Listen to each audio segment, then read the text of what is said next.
तो कल्पना कीजिए, आप आज से 3000 वर्ष पूर्व एक ऐसी दुनिया में हैं जहां न तो कोई माइक्रोस्कोप है, न कोई आधुनिक औषधि, न कोई ग्लव्स, न ही कोई मशीनें। फिर भी एक दिव्य पुरुष महर्षि सुश्रुत जी मृत शरीरों को सुरक्षित करके मानवता की भलाई के लिए सर्जरी का विज्ञान विकसित करने का संकल्प लेते हैं। प्रश्न उठता है कि आखिर महर्षि सुश्रुत जी ने वह कौन सी विधियां अपनाई, कौन ऐसे गूढ़ रहस्य जाने कि बिना किसी रसायन के भी वे शवों को सुरक्षित कर पाए। आज हम इस वीडियो में उनकी दिव्य साधना और ज्ञान के रहस्यों से पर्दा उठाएंगे, इसलिए आप इस वीडियो को अंत तक अवश्य देखिए, क्योंकि जो प्रेरणा आज मिलेगी वह आपके सोचने के तरीके को बदल देगी। 8वीं शताब्दी ईसा पूर्व का पावन भारत, गंगा के तट पर बसा ज्ञान का धाम काशी, जहाँ एक ओर वेदों के मंत्र गूंजते थे, वहीं दूसरी ओर आयुर्वेद का गहन विस्तार हो रहा था। साधारण चिकित्सा तो आम बात थी, परंतु शरीर के भीतर जाकर रोग का मूल निवारण करना अर्थात शल्य चिकित्सा एक अनजानी और चुनौतीपूर्ण कला थी। ऐसे समय में महर्षि सुश्रुत जी जैसे परम ज्ञानी का अवतरण हुआ, जिन्होंने निश्चय किया कि वे शरीर के प्रत्येक अंग को, प्रत्येक नस को, प्रत्येक संधि को भली भांति समझेंगे ताकि मानवता को व्याधियों से मुक्ति दिला सकें। सुश्रुत जी केवल एक वैद्य नहीं थे, वे युग पुरुष थे जिनके तप, साधना और दिव्य दृष्टि से सुश्रुत संहिता जैसा ग्रंथ रचा गया, जिसमें 300 से अधिक प्रकार की शल्य क्रियाओं और 120 से अधिक औजारों का अत्यंत सुंदर वर्णन मिलता है। किंतु शल्य क्रिया का अभ्यास करने के लिए उन्हें एक अत्यंत कठिन चुनौती का सामना करना पड़ा, और वह थी मृत शरीरों का संरक्षण। आज जब हमारे पास फॉर्मालिन जैसे रसायन, डीप फ्रीजर और अत्याधुनिक प्रयोगशालाएं हैं, तब भी शव को सुरक्षित रखना सरल कार्य नहीं होता। सोचिए, उस युग में बिना किसी बाहरी साधन के महर्षि सुश्रुत जी ने कैसे इस असंभव कार्य को संभव बनाया।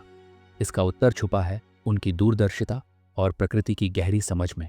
सबसे पहले महर्षि सुश्रुत जी और उनके शिष्यों को एक ऐसा मृत शरीर चुनना होता था जो स्वाभाविक मृत्यु से हुआ हो, जिसमें कोई रोग या गंभीर चोट ना हो।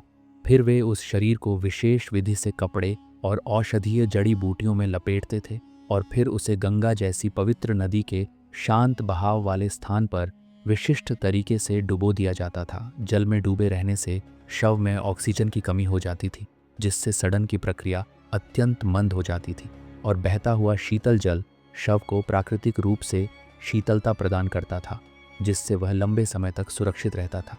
किंतु यही नहीं, महर्षि सुश्रुत जी ने शव पर प्रतिदिन विशेष विधि से उपचार किया, जिसमें वे प्रतिदिन शव को अत्यंत कोमलता से खुरचते थे, जिससे ऊपर की सड़ी परतें हटती जाती थीं और आंतरिक संरचनाएं धीरे धीरे प्रकट होती थीं। इस प्रकार शिष्यों को हड्डियों, मांसपेशियों, नसों और अंगों का वास्तविक स्वरूप प्रत्यक्ष रूप से देखने और समझने का सुअवसर प्राप्त होता था। कुछ ग्रंथों में वर्णित है कि महर्षि सुश्रुत जी शव की रक्षा के लिए नीम, हल्दी, चंदन और अन्य दिव्य औषधियों का लेप भी करते थे। ये औषधियाँ प्राकृतिक एंटीसेप्टिक का कार्य करती थीं और शरीर को संक्रमण तथा फफूंद से बचाती थी। परंतु यह कार्य सरल नहीं था। कभी कभी ग्रीष्म ऋतु के तीव्र ताप में या जल के प्रवाह के मंद होने पर शव के सड़ने का खतरा बढ़ जाता था। धार्मिक मान्यताओं और सामाजिक संकोच के कारण कई बार शव को छूने में भी कठिनाइयां आती थीं। किंतु महर्षि सुश्रुत जी के अपार धैर्य और मानव सेवा के संकल्प के आगे कोई बाधा टिक नहीं पाती थी। उनकी कृपा और तप के कारण ही शिष्यगण शवों पर अभ्यास करके शल्य चिकित्सा में निपुण हो पाए। आज जब हम आधुनिक शल्य चिकित्सा के उपकरणों और पद्धतियों को देखते हैं, तो हमें यह स्मरण करना चाहिए कि इन सब की नींव महर्षि सुश्रुत जी के दिव्य प्रयासों पर टिकी है। जब आज के विज्ञान में शवों को संरक्षित करने के लिए फॉर्मालिन जैसे विषैले रसायनों का प्रयोग होता है, वहीं महर्षि सुश्रुत जी ने केवल प्रकृति के तत्वों के सहारे शव संरक्षण का अनुपम उदाहरण स्थापित किया था। उनके इस अद्वितीय योगदान के कारण ही आज भी विश्व भर में उन्हें सर्जरी के जनक के रूप में अपार सम्मान प्राप्त है। सोचिए, उस युग में जब अन्य सभ्यताएं जीवन के रहस्यों से अनभिज्ञ थीं, तब भारतवर्ष में महर्षि सुश्रुत जी जैसी विभूतियां विज्ञान और चिकित्सा के शिखर पर आरूढ़ थीं।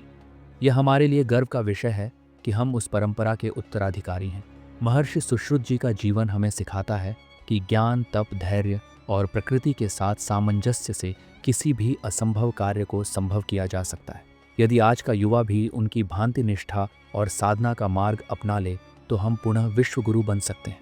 तो मित्रों, जब कोई पूछे कि भारत ने विज्ञान को क्या दिया, तो गर्व से कहिएगा कि जब संपूर्ण विश्व अंधकार में था, तब भारत भूमि पर महर्षि सुश्रुत जी जैसे महापुरुष ने मानवता को चिकित्सा विज्ञान का प्रकाश दिया था। यदि यह कहानी आपके मन को छू गई हो, तो इस श्रद्धांजलि को अधिक से अधिक लोगों तक पहुंचाइए। वीडियो को लाइक कीजिए, साझा कीजिए, और यदि आप ऐसी और दिव्य गाथाएं सुनना चाहते हैं तो नीचे कमेंट में जय सुश्रुत लिखिए। अगले वीडियो में फिर मिलेंगे एक और अद्भुत प्रेरणादायक कथा के साथ। जय भारत, जय आयुर्वेद।